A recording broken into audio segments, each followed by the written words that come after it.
and play on 2nd and 10. That's his youth right there.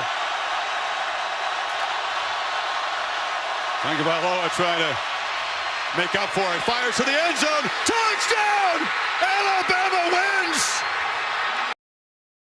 Today I'll be continuing with my college football schedule preview and point spread prediction videos with the Georgia Tech Yellow Jackets.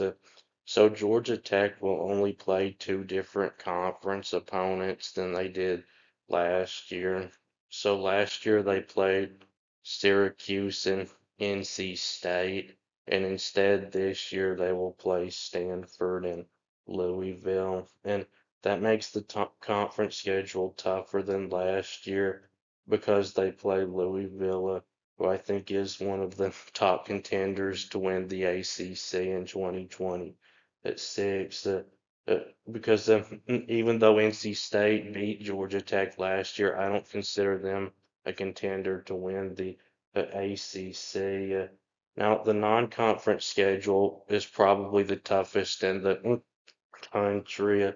It's always tough because they play Georgia every year because Georgia's their one true rival. But they do get one guaranteed win in the non-conference against Mercer, who is one of the better FCS teams, but still shouldn't be of any challenge to Georgia Tech. But Georgia Tech plays 3 Power 4 opponents in the non-conference, which is something that almost never happens. Now, one of them, Colorado, is just Power 4 in name only. The Colorado game is the second meeting of a home and home series between the 2 teams, and Georgia Tech has got to win this game, or their season, I think, is over at the beginning. Because I know the ACC is probably not going to be very good next year, and Georgia Tech has a pretty easy conference schedule. Colorado went 3-9 last year and is not likely to be much, if any, better than that this year. So if they can't beat Colorado, I don't see any chance of them being able to make a run at an ACC championship. But Georgia Tech's non-conference schedule is a lot tougher than usual because they also play at Tennessee.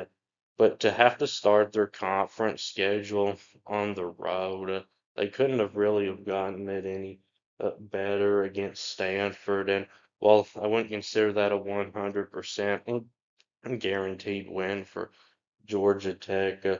Brent Key seems to have Georgia Tech's program in good enough shape now that they can consider that a very likely win, as well as that Boston College game.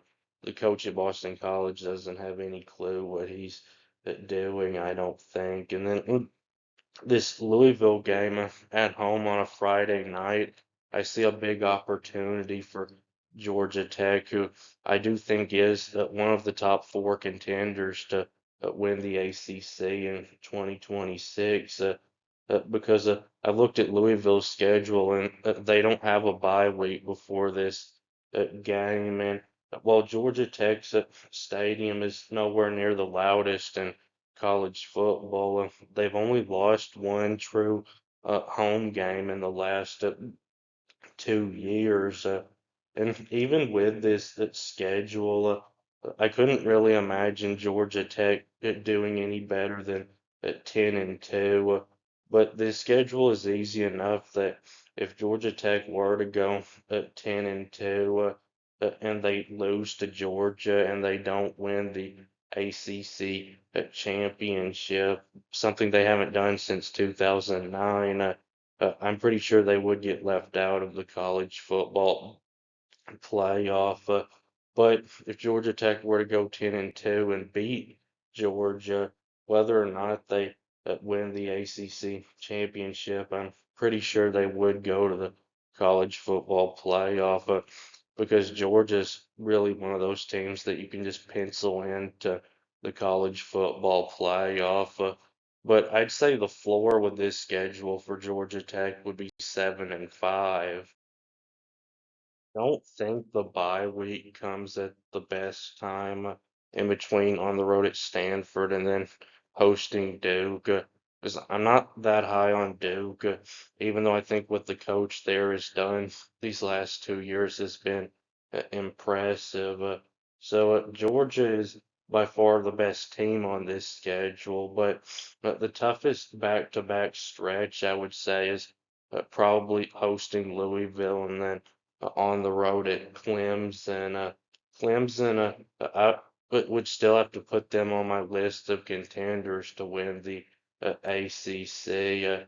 But I still don't think that the bye week comes at a terrible time because Georgia Tech, I don't think is in good enough shape yet as a program to where they can go 4-0 against Duke, Virginia Tech, Pittsburgh, and Wake Forest. I think they can best hope to go 3-1 in those. The minus at the beginning of the spread, that means that Georgia Tech is the favorite. If there's a plus at the beginning of the spread, that means that they're the underdog. A 20 plus spread means it's a blowout, and there's one of those, Mercer. A 10-19 spread is medium, and there's two of those, Stanford and Boston College. A 6-9 spread is close, but there'll be a clear favorite, and there's two of those, Colorado and Georgia. A 1-5 spread means it's almost a complete toss-up, and there's a seven of those, Tennessee, Duke, Virginia Tech, Pittsburgh, Louisville, Clemson, and Wake Forest. And if I had to guess exact spreads for these games right now, I'd say Georgia Tech would be about a 40-point favorite over Mercer, and about a 10-point favorite over Stanford, and about a 2-touchdown favorite over Boston College. Not because I think that Stanford is going to be better than Boston College, but because Stanford's on the road and Boston College is at home. And I'd say that Georgia Tech will be a 7-point favorite over Colorado, and a 7-point underdog to Georgia. But only because that's a rivalry. I actually think that Georgia's more than a touchdown better than Georgia Tech, and I wouldn't be surprised if when it comes time for that game to be played, if that's in the 10-19 range. And I'd say Georgia Tech will be a 3-point underdog to Tennessee and a 3-point favorite over Duke and like a 1-point underdog to Virginia Tech, but only because that's on the road. At home, I think Georgia Tech would be about a field goal favorite in that one, and I'd say Georgia Tech will be about a point underdog to Pittsburgh only because it's on the road. At home, I think Georgia Tech would be about a field goal favorite in that one too. And I'd say because it's at home, Georgia Tech will be like a point favorite over Louisville. On the road, though, I think they'd be a field goal underdog, and I wouldn't be surprised if when it comes time for that one to be played, if Georgia Tech is a slight underdog. And I'll say Georgia Tech will be a 3-point underdog to Clemson and a 3-point favorite over Wake Forest. So that'll be it with this video. Please subscribe. Thanks for watching, and I'll be back soon.